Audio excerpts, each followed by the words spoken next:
Hi students, welcome to the video on financial analysis.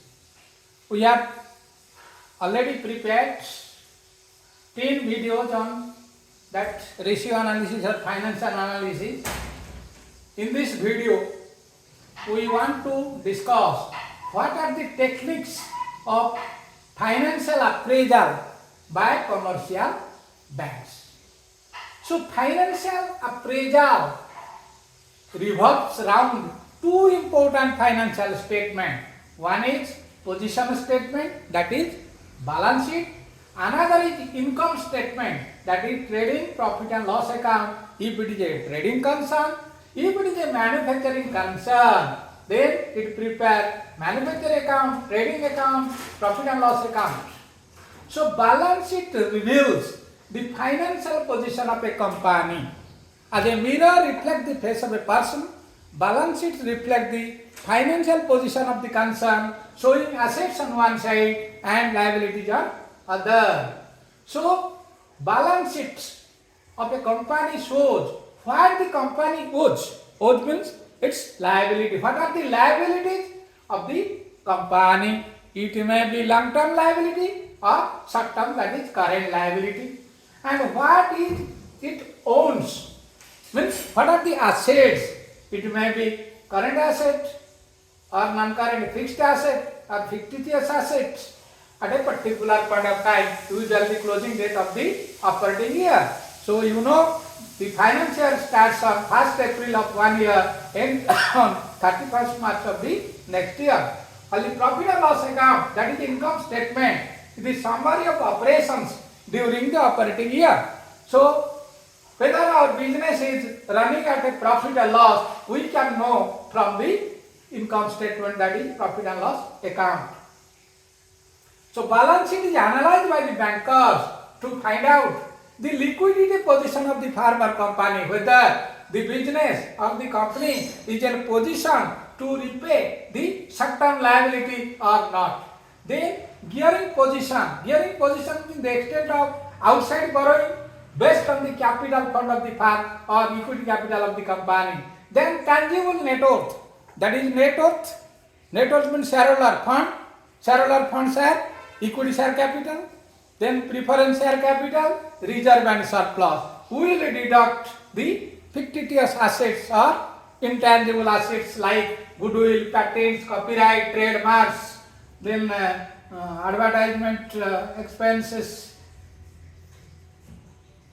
that is preliminary expenses, that we will deduct from this to find out the net tangible asset or tangible net worth of the firm.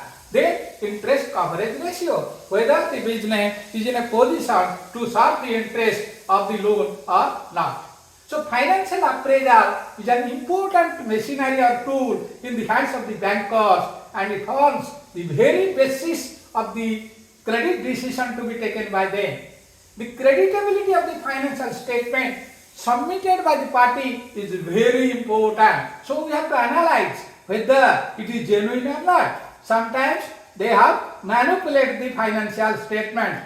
So along with that balance sheet or financial statement, we have to compare some of the transactions to verify whether it is genuine or not. Suppose the stock statement, we have to vary it with the GST statement submitted by the, suppose sales statement, you will compare the GST statement submitted by the borrower.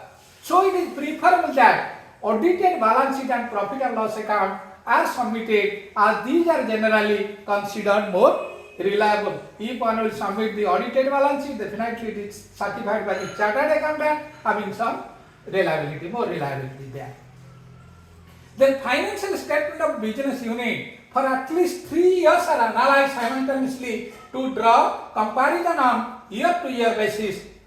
Because if we take only the balance sheet or financial statement of current year, then only we can calculate the various ratios. We cannot know the trend, whether the position of the business is increasing or deteriorating.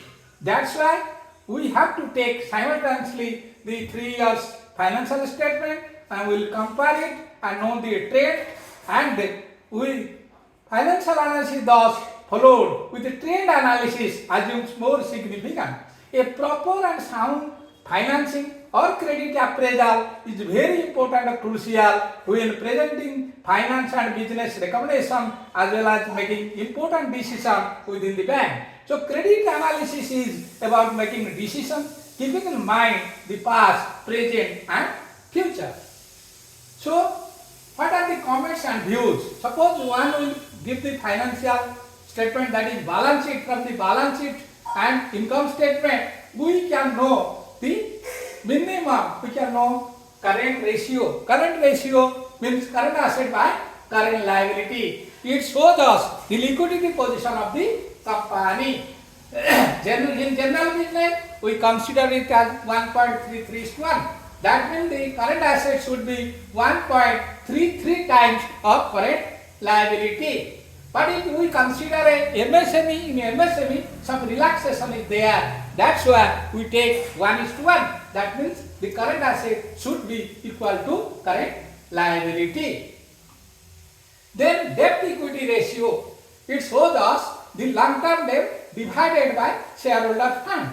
So long-term debt means debentures, a loan from any financial institutions divided by, so long-term debt divided by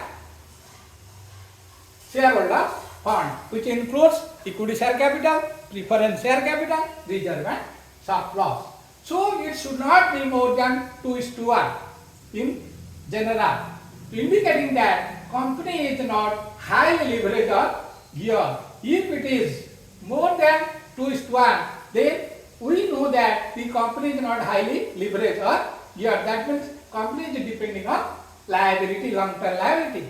But in MSME, we can consider it to, we are some more relaxed, that is we consider 4:1.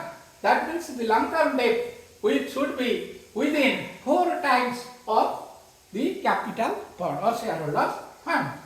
But in case of trade and service means there is immediate rotation. That means the circulation, the working capital cycle is very fast in case of trade and service. So in this case, we consider it as 6:1. That means when shareholder fund is suppose 1 crore, we can finance up to 6 crore. That is 6:1. Then interest coverage ratio in our bank, it is reasonably level of 1.50, which indicates that the company is capable of serving the interest in time. Then another important ratio we should consider, that is total outside liability by tangible net worth.